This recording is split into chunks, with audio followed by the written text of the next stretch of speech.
Thank you so much, Arlette. Brianna?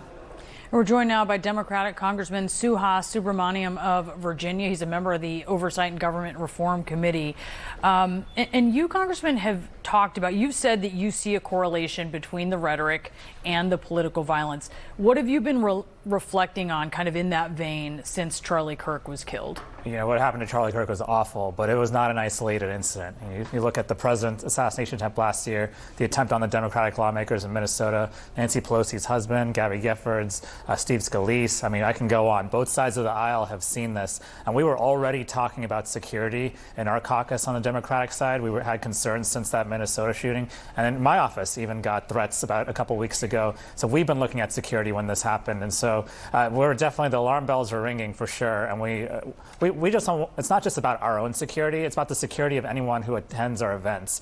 We know what we signed up for, but the constituents that come to our events didn't sign up for political violence at any rally that they attend. So I'd like to see us do more when it comes to security. Okay, and you know, to really tone down the violence, don't you need like a real conversion on getting everyone to agree? You don't divide people in a way that dehumanizes people. And where's the appetite for that? Because, I mean, forgive me if I'm missing something, but I'm not really seeing that broadly from the majority of people.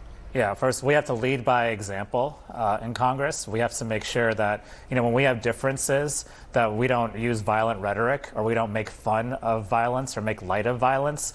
Two, we have to root out and identify violent information online as well and see what we can do to address that and tone down the rhetoric there. And then three, we have to keep our events safe and keep our constituents safe when they come to our rallies. And so we have to do all three things. It's not going to be easy. It's really hard to address what's on the internet right now. It's really hard to address extremism right now, but we have to do our best to make a concerted effort. Utah's Governor Spencer Cox said that Robinson, the suspect, Tyler Robinson, had been indoctrinated with leftist ideology. He's not specified exactly what that means. My colleague Dana Bash actually pressed him on it this weekend for more details. He didn't really go there on that. What questions do you have about that?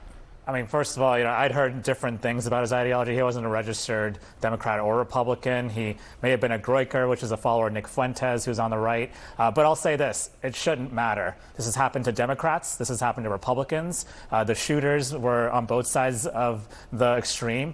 And so what should matter is that we should all come together to, one, tone down the rhetoric, and two, keep our events safe, and three, make sure that this doesn't happen again. And so playing the blame game is not toning down the rhetoric. Playing the blame game only makes the rhetoric and the problem worse. Cox also said something about social media, and I think there are a lot of people reflecting on that because of the online presence of this individual. Governor Cox said that social media is a cancer.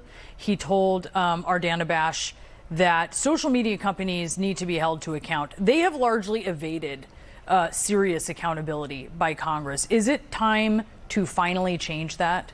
Yeah, I mean, you know, I think we've been working on this for a while now. It's just whenever we try to make progress, they call it censorship, and then the problem doesn't get fixed. And so what we actually have to do is look at violent rhetoric on social media, and look at what's going on social media, and figure out, you know, what's an actual threat. And let's take threats seriously. When my office got a threat, we took it seriously. We don't pretend like it's not a problem. It is a problem. And so that's one of the first steps that we have to take. Are you talking to members of your party who represent California, who have a lot of tech donors? I mean, there are a lot of Democrats who know people in these fields, the owners of these companies. Are you looking within your own party at that?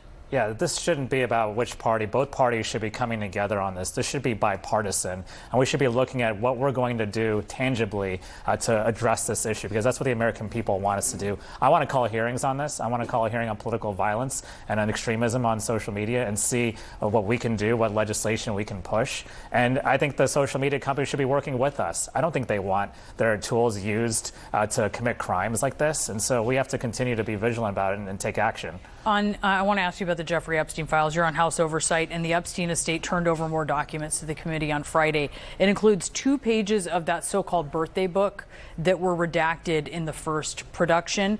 Who were those pages from, and do you know why they were originally redacted? You know, a lot of the stuff that we got on Friday, and most recently, again, another dump of information, it's not necessarily new stuff. We're doing our best to try to find new things and trying to find more clues as to what this. Okay, but this appears to be new.